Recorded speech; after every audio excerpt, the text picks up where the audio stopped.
Assalamualaikum warahmatullahi wabarakatuh. Selamat datang di Bicara Pajak. Bersama saya Faris Sustian. Di video kita kali ini kita akan melanjutkan tentang pembahasan SPT atau bukti potong unifikasi. Jadi kalau di video sebelumnya kita sudah membahas tentang apa bukti potong unifikasi, kemudian jenis-jenisnya, kemudian manfaatnya dan segala macam. Nah, di sini di video kita kali ini kita akan membahas tentang bentuk SPT-nya seperti apa. Bentuk bukti potong sekedar preview aja kira-kira bentuk unifikasi ini seperti apa, bukti potongnya ini seperti apa. Nah, silakan disimak videonya berikut ini.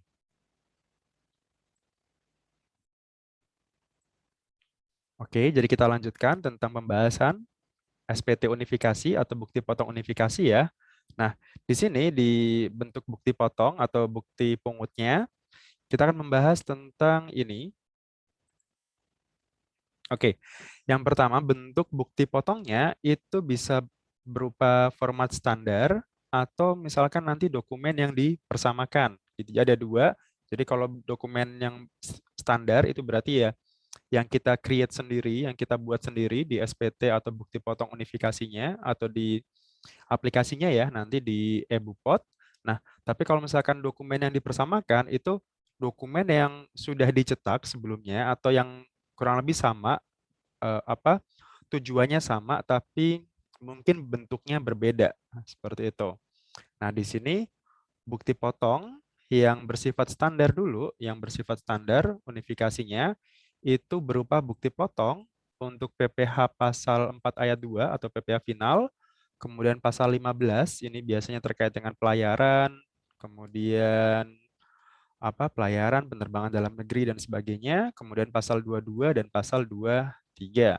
Sementara pasal 26 ini juga sama, tapi ini lebih ke subjek pajak luar negeri. Jadi kalau ini adalah subjek pajak dalam negeri, sementara kalau pasal 26 itu kalau si penerimanya adalah subjek pajak luar negeri, maka dipotongnya pasal 26.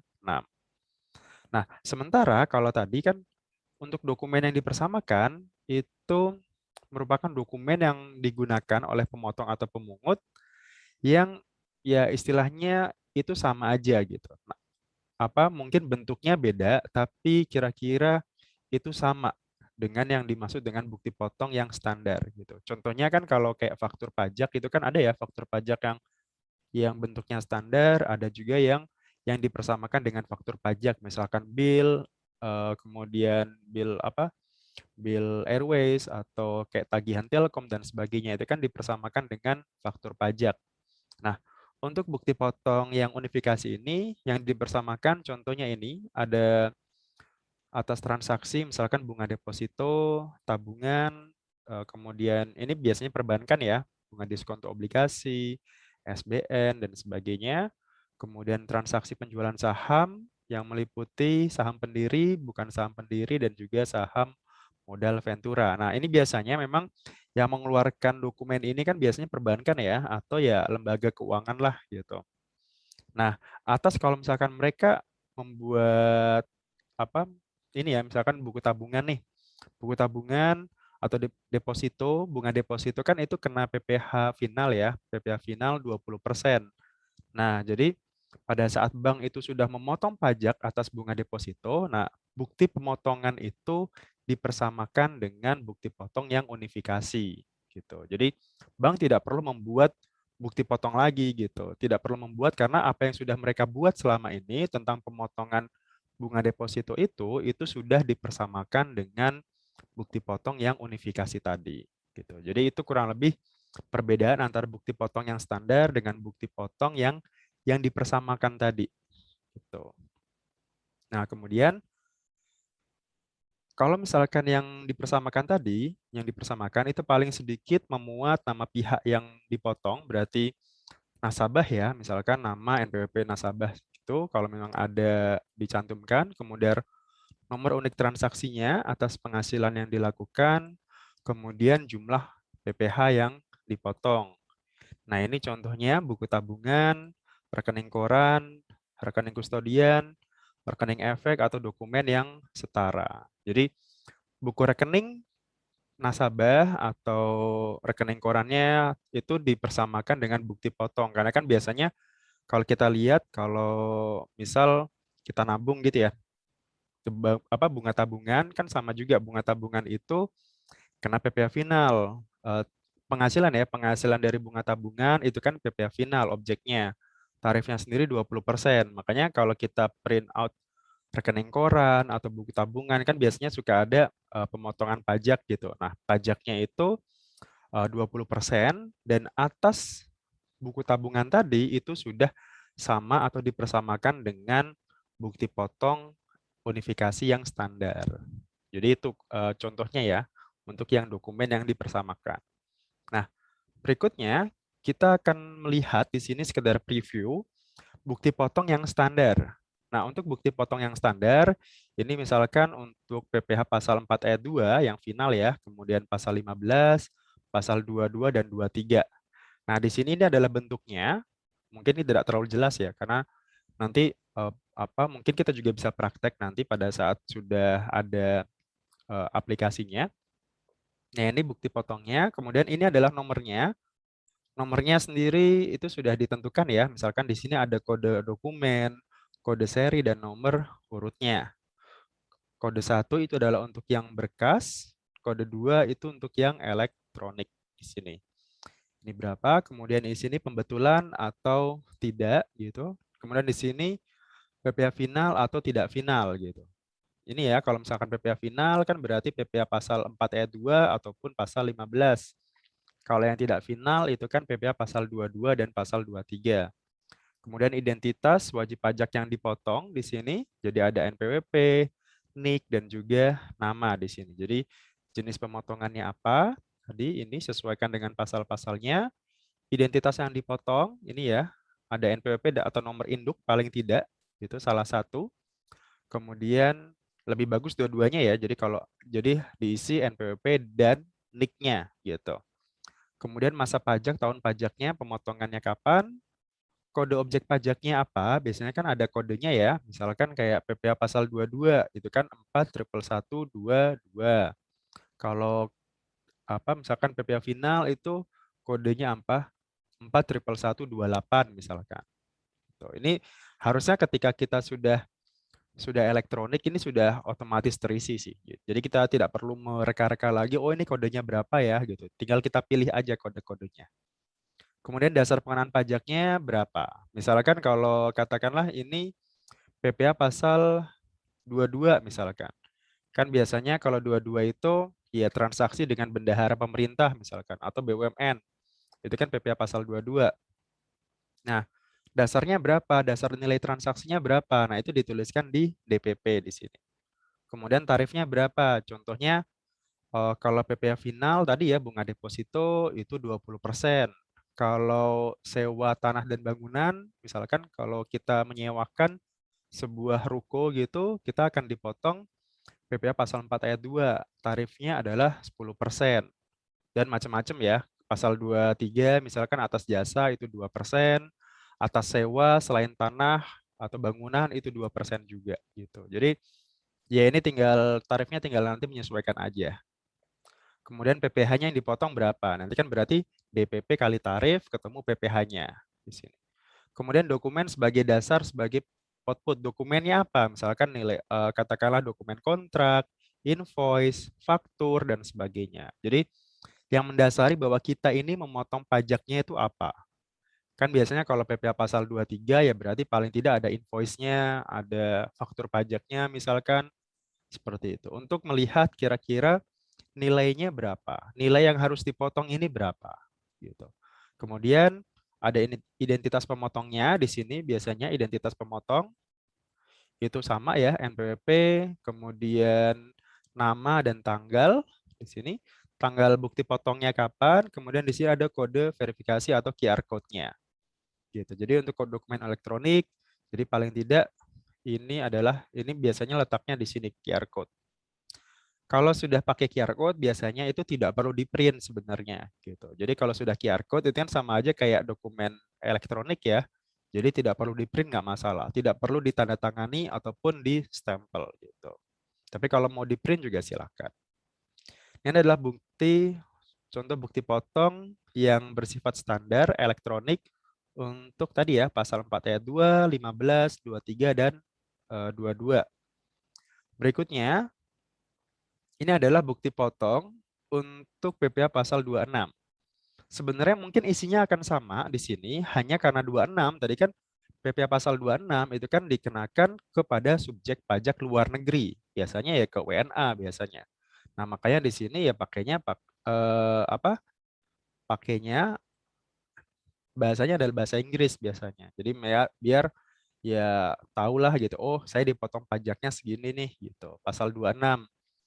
Tarifnya pasal 26 itu kan 20% ya sifatnya final kecuali kalau ternyata dia ada apa kerjasama tax treaty di situ.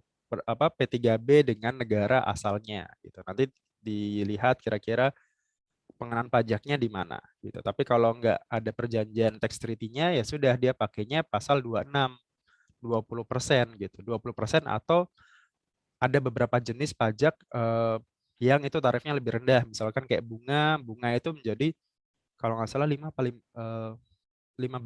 ya gitu. Saya agak lupa karena adanya Undang-Undang Cipta Kerja itu. Gitu. Nah, jadi ini PPh pasal 26. Untuk item-itemnya ini hampir sama ya dengan yang tadi, dengan yang pasal 22, 23, ataupun yang 4 ayat 2. Jadi di sini ada jenis pajaknya, identitas yang dipotong, masa pajak, kode pajak, DPP, tarif, kemudian tanda tangan dan cap untuk PP badan gitu. Jadi kalau mau dicetak ya berarti harus ada tanda tangan dan cap untuk PP badannya ya gitu. Cuman di sini juga biasanya harusnya ada QR code-nya juga kalau dia elektronik gitu. Jadi ini adalah bukti standarnya. Ini bukti potongnya ya, bukti potong yang standar untuk pasal 26. Nah, sekarang kita masuk ke SPT-nya. Kalau tadi kan bukti potongnya. Nah, sekarang bentuk SPT-nya seperti apa? Nah, untuk SPT-nya sendiri, SPT PPh unifikasi, itu paling tidak ada beberapa lampiran. Jadi pertama adalah induknya ya, induk SPT-nya. Kemudian daftar rincian PPh yang di-store sendiri. Jadi ada yang di-store sendiri, ada yang dilakukan pemotongan oleh pihak lain gitu. Bedanya adalah nanti saya jelaskan di sini. Kemudian ada daftar bukti potongnya. Jadi tadi bukti potong tadi itu ada daftarnya gitu. Jadi daftar jadi isinya untuk SPT unifikasi itu paling tidak ada SPT induknya, SPT induk, kemudian daftar rincian yang di-store sendiri, daftar objek yang dipotong oleh pihak lain, misalkan pasal 22, 23 itu pemotongan oleh pihak lain, kemudian daftar bukti pemotongannya gitu. Jadi ini rinciannya untuk masing-masing yang di-store sendiri sama yang dipotong atau dipungut, sementara ini adalah daftar bukti potongnya. Oke, di sini SPT PPh unifikasi itu paling sedikit di sini ada beberapa item. Ya nanti mungkin bisa dilihat ya di sini. Nah, ini bentuknya. Jadi paling tidak di sini tadi ya untuk memuat paling tidak di sini ada masa tahun pajaknya jelas pasti setiap SPT masa pasti ada ini. Kemudian statusnya normal atau pembetulan, identitas pemotongnya, kemudian jenis PPh-nya ya, apakah 4 ayat 2, PPh 15, kemudian pasal 22 ataupun 23. Terus jumlah DPP-nya, dasar pengenaan pajak, jumlah pajak yang dipotong, tadi ya DPP kalikan tarif itu sama dengan PPh terutang, PPh yang dipotong atau dipungut atau di sini ditanggung oleh pemerintah. Nah, kemudian nomor 7 di sini adalah jumlah PPh-nya. Ini.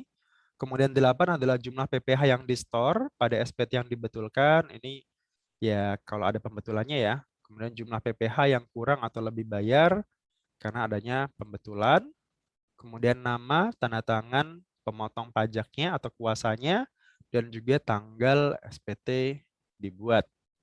Nah, yang menjadi highlight di ini adalah SPT masa unifikasi itu tidak wajib disampaikan atau tidak wajib dilaporkan kalau misalkan di sini poinnya adalah tidak terdapat pemotongan atau pemungutan yang harus diterbitkan pemotongan unifikasi dan di sini dan jadi tidak boleh salah satu ya, jadi harus memenuhi dua syarat di sini, tidak ada pemotongan atau di sini dan tidak terdapat pelunasan atas suatu transaksi kegiatan yang disetor sendiri. Jadi kalau memang di satu masa, di satu bulan itu tidak ada sama sekali transaksi, tidak ada transaksi, misalkan tidak ada transaksi pasal 4 ayat 2, 22, 23, sama sekali tidak ada transaksi, maka SPT tidak wajib dilaporkan atau tidak wajib disampaikan gitu. Tapi kalau ada transaksi, baik itu yang dipotong sendiri atau di store sendiri maupun dipotong oleh pihak lain atau kita sebagai pemotongnya, maka itu harus dilaporkan. Gitu. Jadi kurang lebih itu untuk yang menjadi highlight ya, yang menjadi perhatiannya. Nah, ini tadi ya untuk mengetahui elemennya di sini ya ini ada bentuknya tadi ya. Ada massa, normal atau pembetulan, identitas pemotongnya biasanya ini adalah identitas pemotong. Kemudian apa namanya? Ini adalah jenis pajaknya apa? Misalkan ini ada pasal 22, 23, 4 ayat 2 dan sebagainya. Gitu. Kemudian ini ada yang jadi dibedakan ya, ada PPh yang di store sendiri, ada yang dipotong kita sebagai pemotong. Gitu. Contohnya kalau misalkan PPh yang di store sendiri misalkan, katakanlah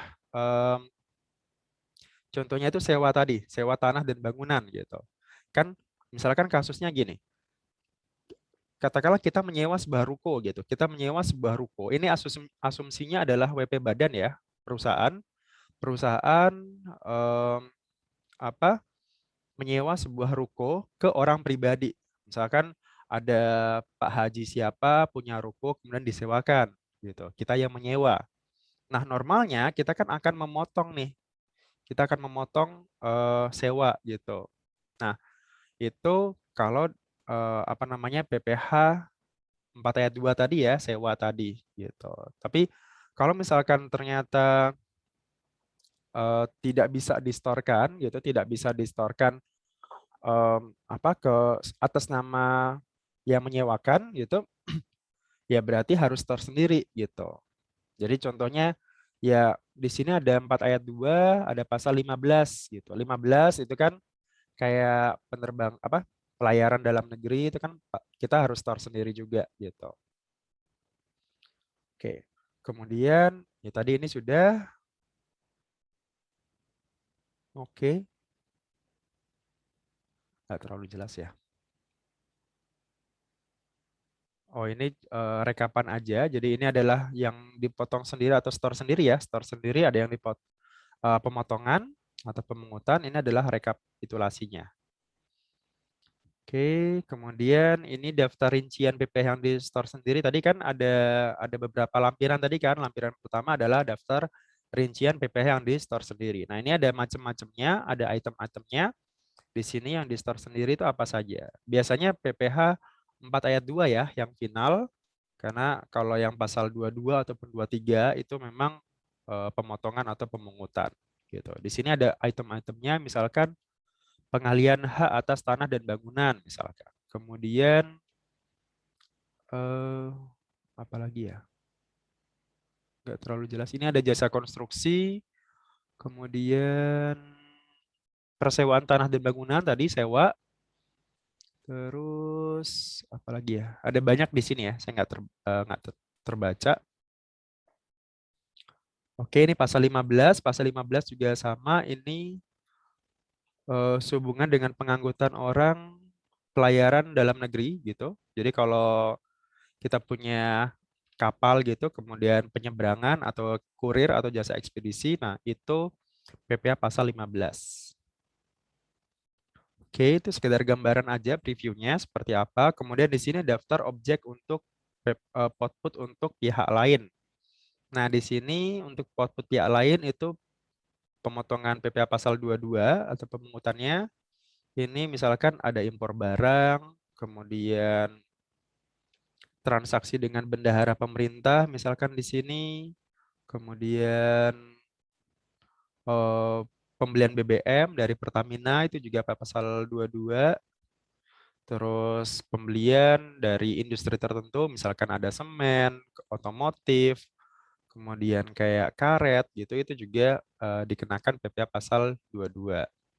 Untuk pasal 23 itu ya ada bunga. Kalau dividen sudah tidak lagi ya, dividen itu tidak lagi objek pasal 23 untuk yang WP Badan. Jadi ya ada hadiah, ada royalti, ada sewa ataupun jasa. Jasa ada macam-macam ya. Jasa yang dikenakan ke badan, karena kalau jasa yang dipotong untuk orang pribadi itu kenanya PPh pasal 21. Oke, ini untuk pemungutan oleh pihak lain ya di sini. Kemudian di sini lampiran berikutnya adalah daftar bukti potputnya. Di sini adalah rekapan aja, rekapan daftar bukti potong yang sudah kita buat itu. Di sini ada NPWP, nama, kode pajaknya, kemudian yang dipotong itu jenis pajak apa. Misalkan tadi ya ada final, kemudian 4 ayat 2, final itu 4 ayat 2, pasal 22 ataupun 23. Kemudian yang terakhir di sini ada daftar surat setorannya. Jadi kalau kita store sendiri ya, kita store sendiri atau kita potong atau pungut itu kan harus ada penyetorannya gitu. Nah, ini dimasukkan ke sini. Kodenya berapa, kemudian SSP-nya ya, NTPN-nya berapa di sini, nomor NTPN-nya atau nomor PBK-nya gitu, pemindah bukuannya. Kemudian tanggal berapa dan jumlah yang di-store. Gitu. Jadi ini adalah daftar bukti output dan juga daftar penyetoran pajak di situ. Oke, itu untuk lebih detailnya cara membuatnya mungkin kita akan praktek sendiri ya. Ini sekedar preview aja kira-kira oh ini loh bentuk bentuk SPT unifikasi itu seperti ini gitu. Tapi nanti untuk pembuatannya nanti kita akan coba ada praktek sendiri nanti di video saya selanjutnya pasti. Oke, berikutnya di sini tentang pembetulan SPT masa unifikasi gitu. Nah, ketentuannya adalah ketentuan mengenai pembetulan di sini dapat dilakukan untuk satu atau beberapa jenis PPh gitu. Jadi misalkan ada kesalahan nih, kesalahan tulis atau kesalahan transaksi untuk PPh misalkan pasal 22 dan juga pasal 23 ya sudah itu bisa langsung dibetulkan sekaligus gitu. Jadi bisa untuk satu jenis ataupun beberapa jenis PPh yang ada di unifikasi tadi. Kemudian memberi tanda pada tempat yang disediakan dalam SPT Masa Unifikasi. Jadi tadi kan ada kolomnya ya, ada pembetulannya itu kan ada dicentang gitu ya. Kalau dicentang misalkan pembetulan ke-1, kedua dan seterusnya. Kalau pembetulan itu tidak dibatasi ya, mau berapapun juga silakan gitu. Selama ya aturannya itu belum diperiksa, belum dilakukan penyidikan, bukti permulaan segala macam. Gitu. Jadi ini selama belum dilakukan pemeriksaan atau pemeriksaan bukti permulaan terhadap wajib pajak yang bersangkutan gitu. Jadi selama belum diperiksa ini masih bisa kita betulkan kapan aja gitu. Pemeriksaan kapan? Ya bisa datang sewaktu-waktu. Pokoknya kan jangka waktunya itu 5 tahun ya, 5 tahun atas tahun pajak itu gitu. Jadi ya kalau misalkan kita masih misalkan Pak kemarin saya sudah lapor nih, kemudian bulan lalu sudah lapor nih, ternyata ada salah nih, kita mau betulkan sekarang. Oh bisa aja nggak masalah gitu. Mau selisih sehari, mau selisih sebulan, 2 bulan atau bahkan setahun, itu masih bisa dibetulkan kapan aja. Tadi ya sepanjang belum dilakukan pemeriksaan. Pemeriksaan juga bisa datang kapan aja gitu. Mungkin katakanlah ada data yang salah mungkin terus dari DJP, oh ini kita periksa nih karena ada data kesalahan ini gitu ya. Ya mau nggak mau kita harus ya udah nurut aja kalau gitu. Tinggal kita sediakan dokumen-dokumennya aja kalau sudah diperiksa.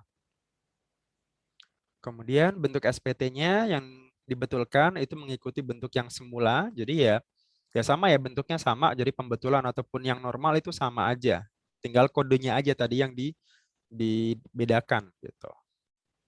Kemudian di sini dalam hal pembetulan di situ kalau misalkan ada pajak kurang bayar atau ternyata lebih bayar ya berarti ya itu harus dibayar kan, harus dibayar. Kalau misalkan oh ternyata pembetulannya itu jadi kurang bayar, ya sudah berarti selisihnya itu yang harus kita bayarkan. Tapi ya Catatannya kalau seperti itu ya berarti siap-siap kena sanksi terlambat setor. Karena kan dianggapnya telat nih, ya, dianggapnya telat setor kan gitu. Tapi kalau ternyata lebih bayar, ya itu bisa aja gitu. Jadi kalau misalkan ternyata jadi lebih bayar di sini dapat mengajukan permohonan pengembalian gitu atas kelebihan tadi yang seharusnya tidak terutang atau bisa dipindah bukukan saja gitu. Jadi kalau lebih bayar ya sudah kita ambil lagi uangnya atau kita pindah bukukan aja Pak ini daripada saya ambil ya udahlah saya pindah bukukan ke jenis pajak yang lain misalkan atau ke masa yang lain misalkan itu bisa. Tadi ya, kalau misalkan terjadi keterlambatan lapor atau pembayaran, nah, kalau misalkan ini sanksinya masih sama untuk SPT masa PPH, kalau dia terlambat lapor itu sanksinya ya sama 100.000 juga gitu. 100.000 dari ya misalkan tanggalnya tanggalnya masih sama ya gitu. Tanggalnya masih sama dengan SPT masa PPH yang lainnya tadi. Kayak pasal 21, pasal 22, 23 itu masih sama. Kemudian kalau terlambat setor tadi ya misalkan menjadi kurang bayar di sini, terlambat setor. Nah, itu juga kena sanksi biasanya di sini adalah pasal 9 ayat 2A berupa bunga. Nah, berupa bunganya sendiri karena sekarang sudah ada Cipta Kerja tidak lagi mengenal tarif bunga 2% ya. Kalau dulu kan aturan yang lama 2% kali berapa bulan dia telat, kemudian dikalikan berapa yang dia setor gitu. Kalau sekarang kita harus lihat dulu apa namanya tarif bunganya itu sesuai dengan KMK-nya tanggal berapa gitu. Dia telatnya di bulan apa? Nah, di situ tinggal kita lihat kira-kira suku bunganya berapa gitu. Jadi nggak flat 2% lagi tapi bisa bisa berubah-berubah gitu. Normalnya sih biasanya 0, sih. Jadi jarang 0,95, 0,98 dan sebagainya gitu. Jadi turun tarifnya sekarang gitu, dengan adanya Cipta Kerja gitu. Kemudian di sini penyetoran jumlah pajak yang kurang disetor akibat pembetulan juga sama. Setelah tanggal jatuh tempo itu adalah pasal 8 ayat 2A. Ini kalau pembetulan itu kenanya PPA pasal ayat 82A Undang-Undang KUP. Kemudian kalau dia terlambat setor saja sebelum pembetulan itu adalah 9 ayat 2A. Yang tadi ya yang pakai suku bunga tadi gitu. Jadi sudah tidak lagi menggunakan yang 2%. Kemudian ini jangka waktu penyetorannya adalah kalau yang pemotongan dan pemungutan itu paling lambat tanggal 10 bulan berikutnya atau setelah masanya berakhir. Kemudian kalau setor sendiri itu paling lambat tanggal 15. Jadi ini aturannya masih sama gitu. Jadi misal untuk masa September ini gitu. Masa September paling lambat kapan distorkan? Berarti tanggal 10 Oktober, 10 bulan berikutnya. Kalau yang sifatnya pemotongan atau pemungutan. Tapi kalau yang setor sendiri itu paling lambat adalah tanggal 15. Jadi mundur 5 hari gitu. Tapi di sini paling lambat ya. Jadi selalu saya tekankan kalau misalkan dia paling lambat itu artinya ya tidak mesti di tanggal itu gitu loh. Jadi awal bulan pun juga kalau memang sudah ada kesempatan lapor atau kesempatan setor, sebaiknya langsung di store saja gitu. Karena takutnya misalkan kayak mungkin sistemnya error atau mungkin pas saat kita lupa dan sebagainya kan malah kena sanksi kan nanti. Gitu. Nah, sementara untuk pelaporannya sendiri itu adalah tanggal 20 bulan berikutnya. Sama ya untuk pelaporan SPT masa PPH semuanya adalah tanggal 20 bulan berikutnya. Jadi kalau untuk masa September berarti paling lambat tanggal 20 Oktober. Misalkan Oktober berarti paling lambat tanggal 20 November dan seterusnya. Seperti itu. Nah, untuk tahapan penerapannya sendiri itu sudah dilakukan sejak Maret 2020, tapi itu baru terbatas pada beberapa wajib pajak yang besar saja. Pertama, ini baru Pertamina saja, Pertamina dan semua anak perusahaannya ya biasanya di situ. Kemudian kemudian berangsur mengalami perluasan di 5 madya di sini, Jakarta Pusat, Selatan, kemudian Pratama Gambir 3, 4, dan Kebayoran baru 4. Tapi nanti kemungkinan nanti juga akan akan diperluas lagi ya. Bisa jadi nanti unifikasi ini, SPT unifikasi ini dijadikan nasional gitu. Jadi biasanya kan pasti ada piloting dulu kan. Oh mungkin skupnya kecil, Jakarta dulu, baru nanti Jawa biasanya. Habis itu seluruh Indonesia biasanya. Oke, kemudian ya ini penerapannya yang pelaporannya itu dari sejak Februari 2021, kemudian e-Bupotnya, elektronik bukti potongnya itu sudah sejak Maret 2021 gitu. Kemudian ada juga untuk penerapan SPT masa unifikasi bagi instansi pemerintah juga ada sendiri nanti gitu. Oke, mungkin itu dulu untuk part yang kedua ini. Nanti kita akan lanjutkan untuk aplikasi e-Bupotnya gitu. Jadi semoga informasi ini berguna bagi Anda. Semoga ini sedikit memberikan gambaran sekali lagi untuk e-Bupot atau untuk SPT unifikasinya. Intinya adalah SPT unifikasi ini adalah dia merangkum semua SPT atau semua jenis PPH selain PPH pasal 21 ya gitu. Kalau selama ini kan sebelumnya itu terpencar-pencar nih, ada SPT masa PPH pasal 21, SPT masa PPH pasal 22, SPT masa 4 ayat 2 atau final atau SMT 23. Nah, sekarang digabungkan semua gitu, digabungkan jadi satu namanya SPT unifikasi. Jadi biar lebih gampang aja, lebih sederhana aja. Jadi nggak perlu masing-masing lapor gitu. Jadi cukup sekali lapor udah selesai gitu. Jadi itu adalah salah satu alasan atau latar belakang kenapa adanya SPT unifikasi ini. Itu saja yang bisa saya sampaikan. Sampai jumpa di part yang berikutnya atau di video-video saya setelahnya. Silakan subscribe channel ini apabila berguna bagi Anda. Silakan like juga dan share apabila konten ini berguna bagi Anda. Terima kasih dan mohon maaf kalau ada kekurangan. Silakan tinggalkan pertanyaan di kolom komentar. Gitu. Dari saya, terima kasih dan Assalamualaikum warahmatullahi wabarakatuh. Salam.